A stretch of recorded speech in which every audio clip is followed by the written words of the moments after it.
Bismillahirrahmanirrahim. Assalamualaikum warahmatullahi wabarakatuh. Alhamdulillahirabbil alamin. Allahumma sholli ala Muhammad wa ala ali Muhammad. Dipancarluaskan dari Jalan Masjid Silaturahim nomor 36 Kalimanggis, Cibubur, Bekasi.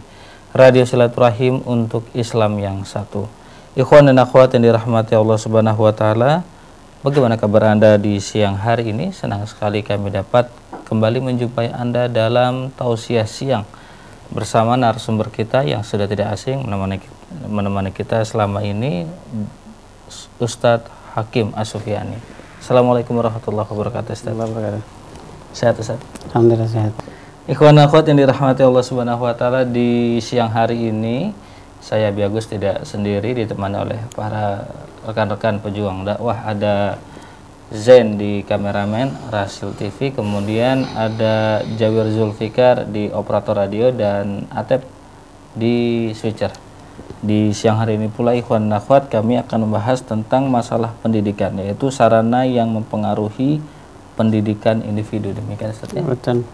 Dan kami juga ingin menyapa para pejuang dakwah, pendengar radio Silaturahim, ikhwan dan akhwat di berbagai daerah.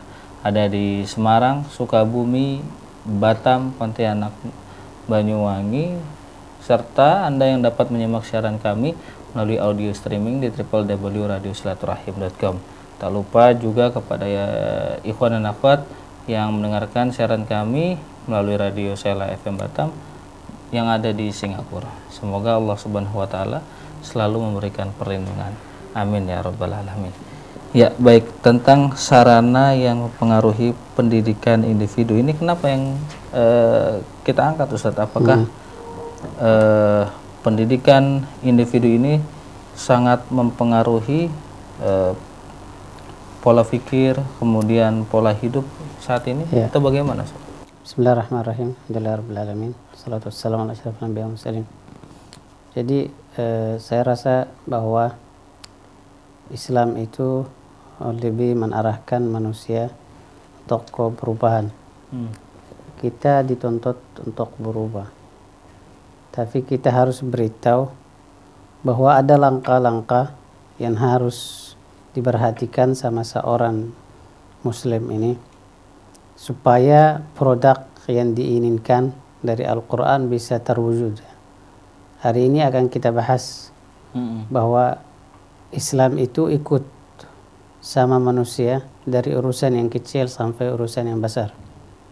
Pendidikan itu bukan berarti harus menjadi tugas satu pihak, tapi pendidikan itu adalah mendidik, menciptakan manusia yang baik. Harus ada beberapa langkah, ada beberapa sarana yang harus diperhatikan dari awal. Banyak orang tua pengen anaknya berubah lewat sekolah, tapi dia lupa bahwa ada sebelum sekolah perang. Banyak orang pengen umat berubah melalui masjid, tapi lupa bahwa yang di masjid ini udah punya info-info yang salah dari sekolah yang harus diperbaiki. Banyak orang ingin umat berubah lewat media sosial. Oleh karena itu, insya Allah di siang hari ini kita akan bahas dan akan ada beberapa referensi buat diri kita supaya kita perhatikan ke depannya di tingkat keluarga, di tingkat sekolah, di tingkat masjid dan lain-lain. Saya rasakan seperti itu. Baik. Kita tahu Ustaz ya bahwa pendidikan sangat mempengaruhi apa yang menjadi kemudian karakter kita, wawasan kita. Kalau tadi Ustaz menyebutkan bahwa pendidikan di sekolah, kemudian pendidikan di masjid, ini dipengaruhi oleh faktor sebelumnya. Ini faktor sebelumnya apa Ustaz? Ya, Allah berfirman dalam Al-Quran, ya ayyuhalladzina amanu qu anfusakum. Jadi kita diminta sama Allah harus benar-benar jaga diri dan perhatikan diri dan sukses untuk membersihkan diri sehingga habis itu kita melangkah wa ahlikum. Oleh karena itu Islam itu ada beberapa arahan-arahan untuk membangun manusia yang baik. Pertama, Islam itu suruh muslim harus ikhtiar. Jadi orang mau nikah, pertama harus mencari wanita wanita yang salihah. Karena wanita itu akan menjadi sebagai guru besar atau sebagai desain, sebagai arsitek yang akan desain rumah tangga itu. Oleh karena itu, sekarang kalau kita punya project, kita yang pertama minta sama arsitek untuk membuat gambarnya. Oleh karena itu, sesudah kita pilih arsitek tersebut, kita mengikuti arahan-arahan dari dia. Oleh karena itu, dalam Islam ada yang namanya khitbah. Apa? Khitbah, lamaran ya. Lamaran. Khitbah. Khitbah, artinya kalau laki itu, oleh karena itu sarana yang pertama yang mempengaruhi pendidikan seorang manusia adalah rumah, al-bait. Di rumah itu ada beberapa tahap yang harus kita tuntaskan. Tahap yang pertama al-ikhtiyar, pilih. Harus pilih sebagai laki, harus pilih wanita yang benar-benar yang cocok untuk melanjutkan berjuang di rumah tangga. Baliknya juga wanita harus memilih laki. Oleh karena itu, yang pertama desain atau arsitek yang akan mendesain rumah tangga kita atau anak kita adalah al-bait. Al-bait, rumah itu diserahkan yang banyak waktu sama anak kita atau yang bisa membentuk karakter anak adalah ibu. Oleh karena itu di sini terjadi ada beberapa orang tua yang anaknya banyak tinggal sama pembantu, sama jaga rumah gitu. Ada beberapa orang tua yang benar-benar intensif beri perhatian kepada anaknya. Oleh karena itu Allah Subhanahu wa taala perintahkan, ada langkah-langkah, ada arahan-arahan bahwa Islam ini, tujuan dari Islam ini untuk memperbaiki manusia, untuk mengeluarkan manusia yang baik, untuk mengeluarkan manusia yang saleh, untuk mengeluarkan manusia yang kuat, untuk mengeluarkan manusia yang bisa bertahan. Oleh karena itu ada langkah. Yang pertama islah al-bait.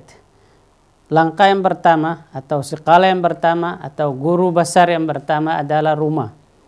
Jika dari rumah kita punya anak, kita di rumah ajarkan dia hidup siap dalam semua keadaan, pahit dan manis. Diajarkan dia mensesuaikan diri. Oleh karena itu Islam itu yang pertama perhatikan bahwa jangan kita nuntut dari sekolah atau dari masjid atau dari pihak yang lain supaya ada perubahan di diri kita atau di anak kita. Tapi tahap yang pertama harus benar-benar rumah itu punya perang atau punya fungsi atau punya kerja keras supaya anak tersebut itu punya guru besar.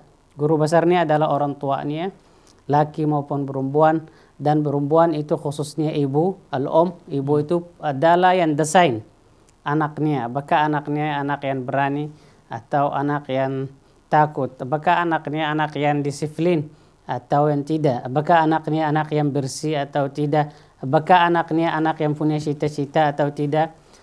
Oleh karena itu dari acara di siang hari ini saya ajak diri saya dan para orang tua dan semua keluarga, yuk kita sama-sama menjadi guru besar di rumah tangga kita. Yuk kita beri waktu untuk diskusi sama anak kita. Jangan lupa orang tua, tugas orang tua bukan hanya mencari uang. Orang tua kadang-kadang khususnya kaum laki karena kesibukan dalam kehidupan ini, karena susah mencari duit, orang tua fokus bagaimana caranya dapat duitnya dan bulan malam tidur, berangkat pagi capek, tidak ada waktu untuk diskusi. Sehingga anak tersebut mencari perhatian dari sarana yang lain, mencari perhatian dari teman, mencari perhatian dari pihak yang lain. Oleh karena itu Islam ini sempurna, Islam ini lengkap, ini manusia ini berfondasi yang kuat.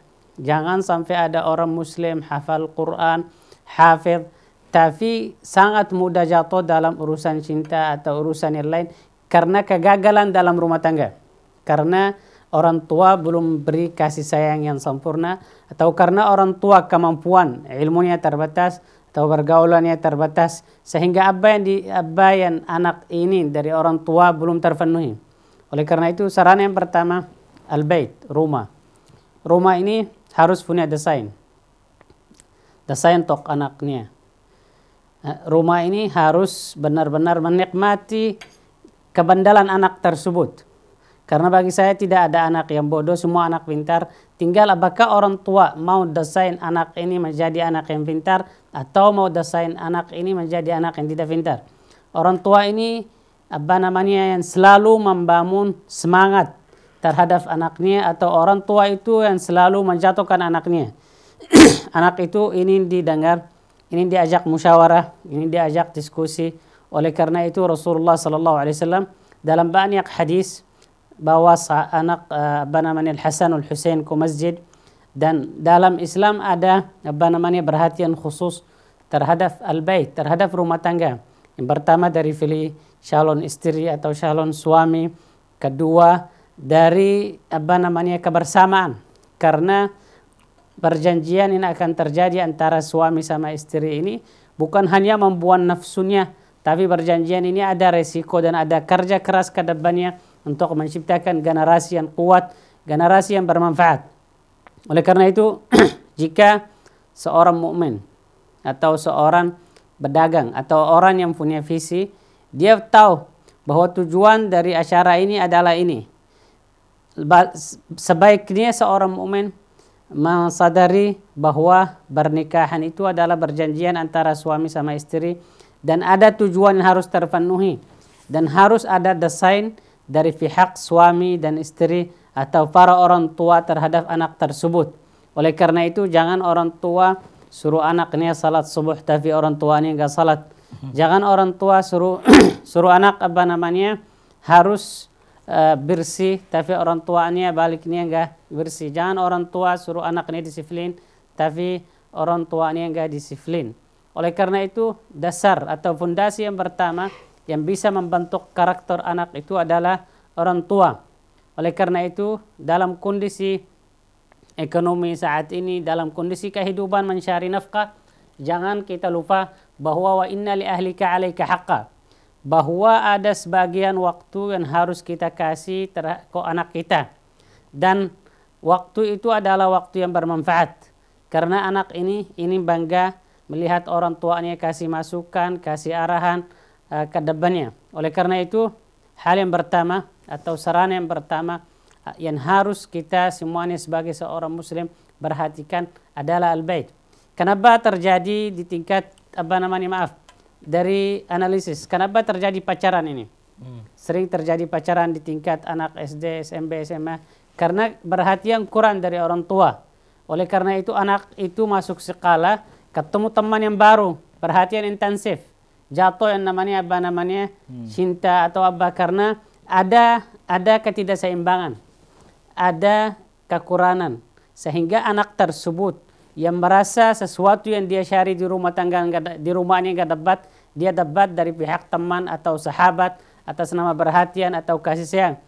Oleh karena itu umat Islam harus belajar dari Al-Quran dan dari sunnah Rasulullah SAW bahwa desain rumah bukan hanya desain bangunan saja, tapi desain pendidikan, desain akhlak, desain diskusi, desain beribadah. Banyak hal yang harus diperhatikan di tingkat rumah tangga ini supaya supaya membangun karakteristik yang kuat atau mental yang bisa melanjutkan ke sarana-sarana berikutnya. Oleh karena itu, ikhwan dan akhwat, kita sebagai orang tua atau sebagai umat muslim harus ada keseimbangan. Wa inna li ahlika 'alaika haqqa. Ada waktu yang harus kita bagi ke keluarga. Ada waktu yang harus kita bagi ke kerja. Ada waktu yang harus kita bagi ke tamu. Ada waktu yang harus bagi ke kesehatan kita. Di sini jika ini adalah konsep Islam, harus ada keseimbangan antara kerja, cari duit, dan antara keluarga, antara kesehatan dan antara tamu. Keseimbangan ini yang akan membentuk karakter atau manusia yang kuat, yang selalu berlanjut, yang selalu semangat, yang selalu sukses. Oleh karena itu saran yang pertama, al-bait, rumah. Harus ada perang, harus ada perhatian, harus ada diskusi. Islam sebenarnya udah memfasilitasi. Islam udah suruh kita sebagai umat muslim harus salat 5 waktu. Terus di salat 5 waktu itu membangun semangat kembali. Ada salat-salat nafilah yang harus kita lakukan di rumah, bukan di masjid ya, sunnah, lebih sunnah. Ada beberapa ketemuan atau ada beberapa meeting yang khusus di tingkat rumah tangga yang akan selalu berdiskusi, berdialog di tingkat rumah tangga. Coba bayangkan, ada seorang tua, suami, istri, terus sama anak, ada waktu khusus duduk bersama berbicara dan orang tua ikut mendengar apa yang disampaikan anak sampai tuntas. Coba bayangkan. Atau anak mendengar apa yang disampaikan orang tua sampai tuntas, sampai terjadi dialog dan diskusi. Itu menunjukkan bahwa keluarga ini ada kedewasaan, ada diskusi, membentuk karakter musyawarah yang akan membangun rumah tangga ke depannya merasa kuat. Yang pertama, anak merasa enggak sendiri, orang tua merasa punya anak. Referensi-referensi ini akan membangun rencana ke depannya sehingga terjadi putusan berikutnya, yaitu bagaimana sarana kedua adalah al-madrasah sekolah. Oleh karena itu ikhwan dan akhwat, ini hal penting, karena Islam itu datang bukan hanya di masjid, tapi Islam datang untuk membawa kebaikan dalam seluruh aspek kehidupan. Yang pertama di rumah, yaitu bagaimana caranya di tingkat orang tua menjaga emosinya, menjaga komunikasi sama anaknya. Di tingkat anak, bagaimana punya hak terhadap orang tua, bagaimana ada ketemuan khusus yang harus diadakan dan diskusi-diskusi, sehingga dari diskusi tersebut terbangun rumah tangga yang sakinah, mawaddah, warahmah. Oleh karena itu harus diperhatikan sama sarana yang pertama, yaitu al-bait. Karena sarana kedua, sarana ketiga dan berikutnya yang akan kita bahas akan berhasil dan akan bisa berubah karakter anak kita jika sarana ini berhasil, yaitu al-bait. Di rumah tangga harus ada waktu untuk kita budaya, dengar apa yang disampaikan anak, dengar apa yang disampaikan orang tua, dan dibahas persoalan-persoalan yang dihadapi anak atau dihadapi orang tua. Mudah-mudahan kalau kita ada keinginan dan merasa bahwa hal ini penting, insya Allah ini akan menjadi sebuah solusi buat persoalan yang dihadapi banyak orang tua sama anaknya. Pondasi pertama bagi pendidikan anak menurut Ustadz adalah pertama orang tua, betul, kemudian rumah, dan yang ketiga madrasah atau sekolah. Ini betul, masih akan berlanjut Ustadz ya? Ya, bisa kita berlanjut. Masih ada poin-poin selanjutnya setelah jeda ya? Ya. Baik, ikhwan dan akhwat yang dirahmati Allah Subhanahu wa taala, kita akan jeda sejenak karena kita sudah masuk di sesi kedua. Nanti sesi kedua kita akan diskusi. Jangan kemana-mana, tetaplah bersama kami di Radio Silaturahim.